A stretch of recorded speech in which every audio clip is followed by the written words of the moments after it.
Today we are comparing two iconic snowblowers, the EGO SNT2400 and the Ariens Deluxe SHO28. First things first, this is electric and this is gas-powered. This is a $1,400 lithium-ion battery-powered snowblower. It's very convenient, easy to start, but the problem happens with slushy snow and of course the snow pile left behind by your city snowplow. When it hits hard-packed snow, can't handle it. It just rides over it and can't remove it. But for everything else, the EGO's great. The Ariens cost straight up $1,900. That's $500 more. Now the EGO has a plastic build. The Ariens has a completely metal build. Now, if you're talking about the snowplow, your city snowplow, leaving a pile of snow, the Ariens will go through it as if it's nothing. It's a beast when it comes to throwing off hard-packed snow, but it's loud, it's heavy, it needs maintenance, and it also fights you on every turn. It's an absolute tank, but yes, it has an auto-turn steering system. That auto-turn steering system fights you in many cases, like slopes and sharp turns. You'll find yourself in a dilemma. So the bottom line is, it's a fight between convenience and quiet performance versus loud, heavy brute force. So what does the buyer's main problem come down to?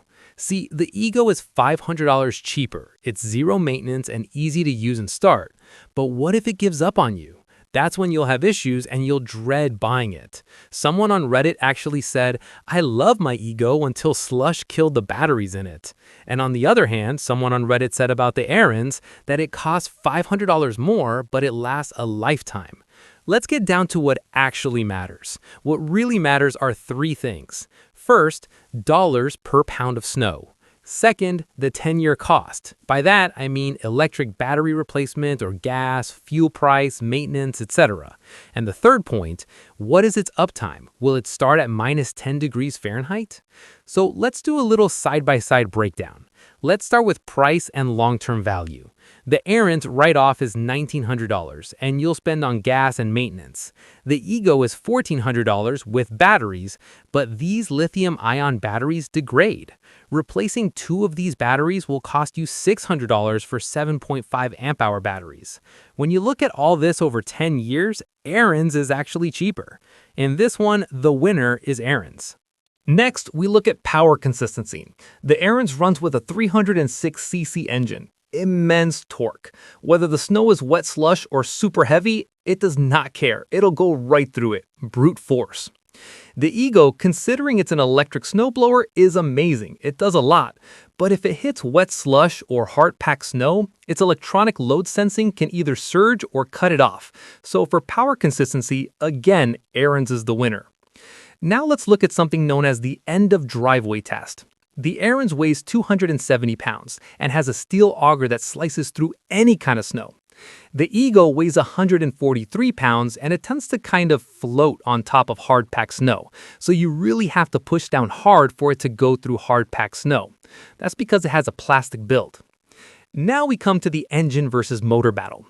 The Ariens, as I have told you before, has a 306cc engine. It won't slow down. It'll throw wet, heavy snow 50+ feet away easily. The EGO uses two 56-volt batteries. It is really powerful for electric. In hard-packed snow or slush, the batteries can deplete very fast, and they will also have to be replaced after a certain period of time.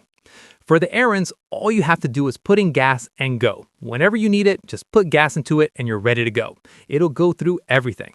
So you can refill gas anytime within minutes, but you can't actually refill a battery.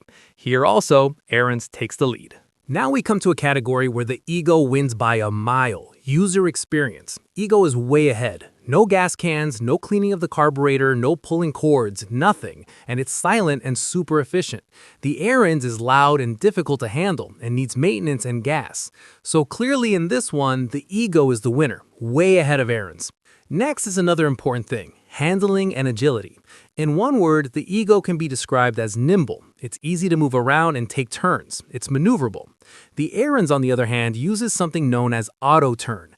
This automatically unlocks the wheels, but many users say that this does not feel very seamless. It feels twitchy and it drifts on uneven surfaces, requiring the user to use their strength to keep it going straight. So in handling and agility, definitely the EGO is the winner. Next up, we have the downsides. Let's call it the ugly side. What are the problems with buying these snowblowers? When it comes to the EGO, let's talk about battery time. If you have a long driveway, you will need a second set. That means it's no longer a $1,400 snowblower. It's a $2,000 setup with two $600 batteries at 7.5 amp hours. The next problem is with its plastic chute. Since it's plastic, it becomes loose, vibrates, and just doesn't feel very solid or strong. With the Ariens, you're going to have to fight it in turns. Even with auto turn, you will have to use your muscle power, mostly when there's a slope or uneven surface. And it's got a lot of torque and a lot of force, but that also means the shear bolts can snap. If there's very hard ice or even a newspaper sitting there and you go over it, it can break your shear bolt. So how do you decide? Here's a quick decision guide. If your driveway is flat and not very large, and you want something that starts immediately with no hassles and no maintenance, go EGO. If you live in the snow belt and the city plow leaves a heavy snow pile, spend the extra $500. You'll be very, very happy. Of course, there's a third choice. If you're on a budget and you don't really get that much snow, skip both of these. Go for the Toro single stage. It's cheaper and does a very good job. In case you want to check them out, links to the snowblowers are in the description. So, what is the final call? If it was my money, I'd go in for the Ariens Deluxe SHO28. The reason is that extra weight is not a problem. It's a feature, because when you get into hard-packed snow or a snow pile, it's the extra weight that takes the Ariens snowblower right through hard-packed slush and ice. The second thing is resale. After 5 years, the Ariens is still going to be worth $1,000. And when you think about the EGO, a dead EGO with drained batteries is worth almost nothing. So this was my no-sponsor, no-fluff, direct and brutal comparison between the EGO SNT2400 and the Ariens Deluxe SHO28. If you liked it, please like, share, and subscribe to Up on Top for more videos.